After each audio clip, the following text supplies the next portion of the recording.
కూడా అదే చెప్పుకొచ్చారు. అదే ఏది డైయిస్టో ఏదో. కానీ ప్రజలకు ప్రచారం ఏం చేసేసారు? ఇప్పటికే ఆంధ్రప్రదేశ్ ప్రజలకి ఆంధ్ర అంతా డ్రగ్స్ ఉన్నాయి అనిపిస్తోంది.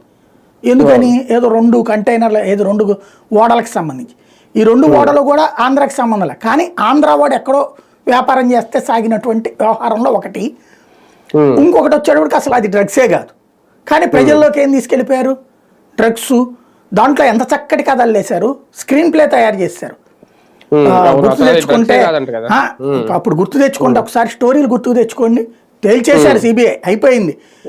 విజయసాయి రెడ్డి ఏమో అక్కడికి వెళ్ళి మాట్లాడొస్తాడు విదేశాలకు వెళ్ళి, మిథున్ రెడ్డి ఏమో దారిలో ట్రాన్స్పోర్టేషన్ లాజిస్టిక్స్ చూస్తాడు, డబ్బులేమో ఇట్నుంచి ఇంకొక రోడ్లో నుంచి సజ్జల రామకృష్ణారెడ్డి పంపిస్తాడు.